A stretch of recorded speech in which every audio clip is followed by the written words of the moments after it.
80 தொகுதிகளில் போட்டியிட போகிறதா நீங்கள் சொல்லி தான் எங்களுக்கு தெரியுது. அப்படிலாம் எந்த தொகுதி எண்ணிக்கையெல்லாம் இன்னும் வரையறை செய்யப்படலை. அதை பற்றிய இடத்துக்கே இன்னும் வரல. நாங்கள் இப்போது எஸ்ஐஆர் பணிகள் முடுக்கிவிடப்பட்டிருக்கு. அதிமுகவும் சரி, பாரதிய ஜனதா கட்சியும் சரி, கீழ்மட்டத்தில் ஒவ்வொரு வாக்குச்சாவடியிலும் வாக்காளர் பட்டியலை திருத்தம் செய்வது, புதியவர்களை சேர்ப்பது, இறந்தவர்களை நீக்கிவிடுவது, புலம்பெயர்ந்தவர்களை நீக்குவது, இந்த பணியில் எங்கள் தொண்டர்கள், தலைவர்கள் எல்லாம் முழுமையாக ஈடுபட்டிருக்காங்க. எஸ்ஐஆர் பணின்றது ரொம்ப முக்கியமான பணி. கூட்டணியில் இன்னும் எந்தெந்த கட்சிகள் சேரும், தேசிய ஜனநாயக கூட்டணி எப்படி வலிமைப்படுத்தப்படும், அப்புறம் அதுக்கப்புறம் ஒவ்வொரு கட்சிக்கும் எவ்வளவு இடங்கள், அதுக்கப்புறம் அது எந்தெந்த தொகுதிகள், அதுக்கப்புறம் அதில் யார் வேட்பாளர், இதெல்லாம் முடிவு செய்வதற்கு இன்னும் கொஞ்சம் காலமாகும்.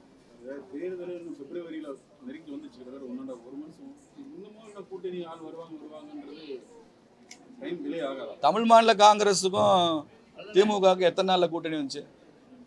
நரசிம்மராவ் தேர்தல் அறிவித்து காங்கிரஸுக்கு வேட்பாளர் பட்டியலாம் அறிவித்ததுக்கப்புறம் கூட திடீர்னு ஒரு நாள் தோணுச்சு தமிழ் மாநில காங்கிரஸ், உடனே மறுநாள் கூட்டணி, அதுக்கப்புறம் அன்னைக்கே தொகுதி பங்கீடு, எந்தெந்த தொகுதி வேட்பாளர், அதுக்கப்புறம் 15 நாளில் 40 சீட்டுக்கு 40 ஜெயிச்சாங்க.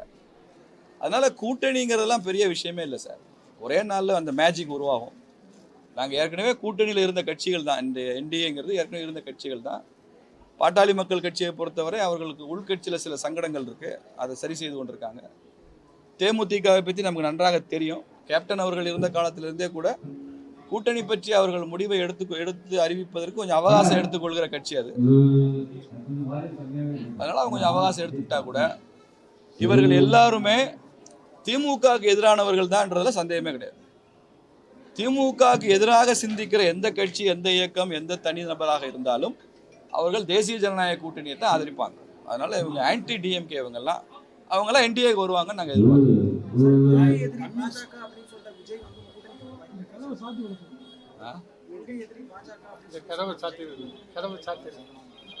விஜய்கிட்ட தான் நீங்க கேட்கணும். விஜய் நீங்க பார்க்க முடியாது, வரட்டும். அவருக்கு ஏதோ சில தகவல்கள் இருக்கு, அவர் அதுக்காக முயற்சி செய்து கொண்டிருக்கிறார். மாநில தலைவர் ஒரு வலிமையான தேசிய ஜனநாயக கூட்டணியை தமிழகத்தில் உருவாக்குறதுக்கு மாநில தலைவர் நயினார் அண்ணன் அவர்கள் கடுமையாக பிரயத்தனம் செய்து கொண்டிருக்கிறார். அதற்கான எல்லா வேலையும் செய்கிறாரு. குறிப்பாக அவரது பயணத்தில் எல்லா இடங்கள்லையும் தமிழ் மாநில காங்கிரஸ், அதிமுக தொண்டர்கள், நிர்வாகிகள், முன்னாள் அமைச்சர்கள் எல்லோருமே அவர் பயணத்தில் கலந்துக்கிறாங்க. கீழே வரைக்கும் அவங்களும் வர்றாங்க. ஒரு நல்ல கெமிஸ்ட்ரி ஒன்று உருவாகி, கூட்டணின்றது வெறும் அரித்மேட்டிக்ஸ் மாத்திரம் இல்லை, கெமிஸ்ட்ரி. அந்த கெமிஸ்ட்ரியை நயினார் அவர்கள் மிக பிரமாதமாக செய்து கொண்டிருக்கிறார்.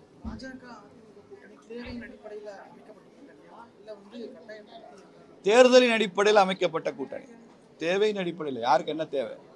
இன்னைக்கு தமிழ்நாட்டில் எல்லாருக்கும் தேவை திமுக மறுபடியும் ஆட்சிக்கு வரக்கூடாதுன்றதான். Every single vote against DMK must be consolidated. Every single vote. ஒருத்தர் ஒரு கட்சி வச்சிருக்கிறாரு, அவருக்கு ஒரே ஒரு ஓட்டு தான் இருந்தால் கூட நீங்கள் வாங்கன்னு தான் நாங்கள் சொல்லுவோம். அந்த ஒரு ஓட்டை கூட இழக்க விரும்பல. ஏன்னா திமுகவுக்கு எதிராக அந்த ஓட்டு தேசிய ஜனநாயக கூட்டணிக்கு வரணும். அதனால எங்கள் இலக்கு ஆன்டி டிஎம்கே தான். DMK must be unseated. அதுதான் எங்கள் இலக்கு.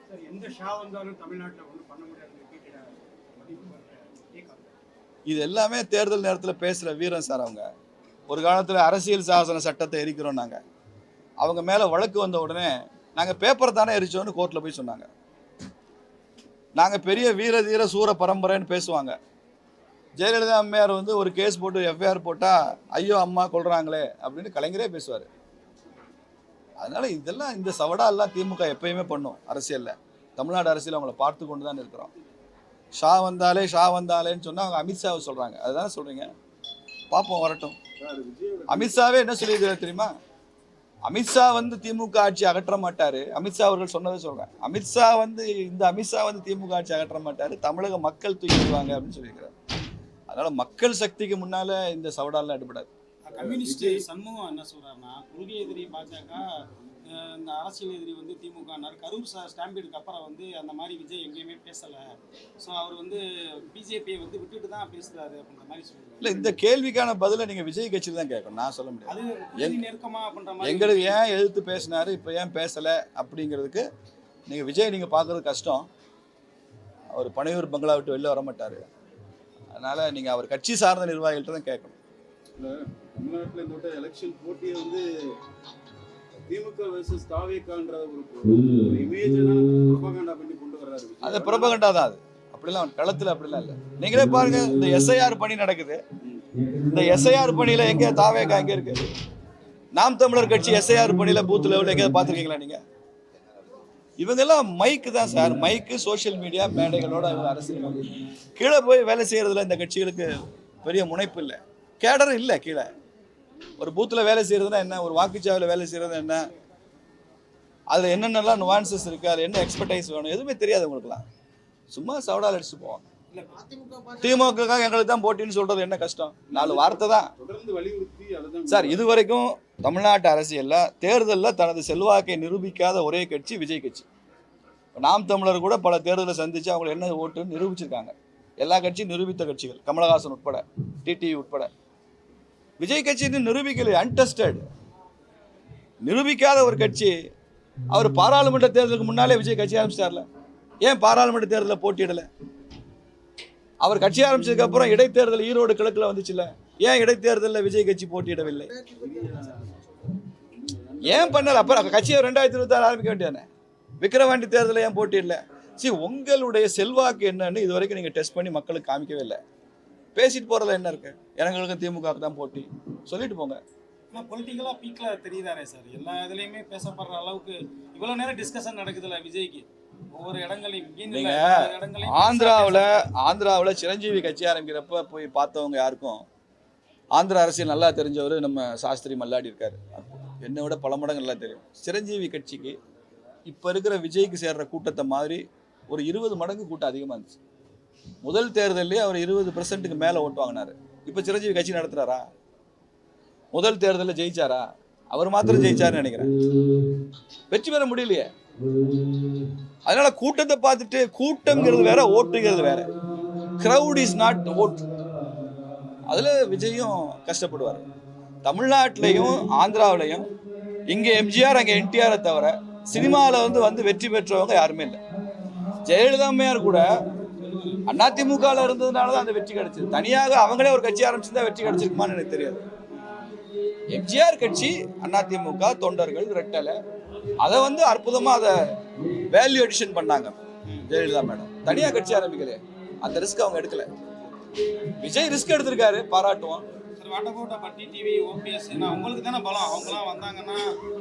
சார் டிடிவி அவர்களும் ஐயா ஓபிஎஸும் திமுகவுக்கு எதிரானவங்கன்றாலும் உங்களுக்கு யாருக்கா சந்தேகம் இருக்கா?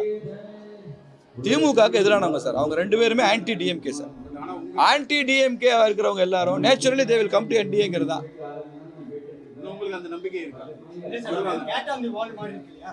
சார் இது பங்காளி சண்டை சார், அது பகையாளி சண்டை. திமுகவில் எங்களுக்கு இருக்கிற முரண்பாடு பகையாளி சண்டை சார். இது எங்களுக்கு பங்காளி சண்டை இருக்கத்தான் செய்யும். டிடிவி, ஓபிஎஸும், எடப்பாடி அவர்களும் அதிமுகவும் பங்காளிகள். எல்லாம் ஒரே கட்சியில் ஒன்றா அம்மா கீழே இருந்தவங்க தான். இன்னைக்கு அவங்களுக்குள்ள சின்ன சின்ன டிஃபரன்ஸ் ஆஃப் ஒப்பீனியன் இருக்கு. தேர்தல் வரட்டும், எல்லாம் சரியாகும்.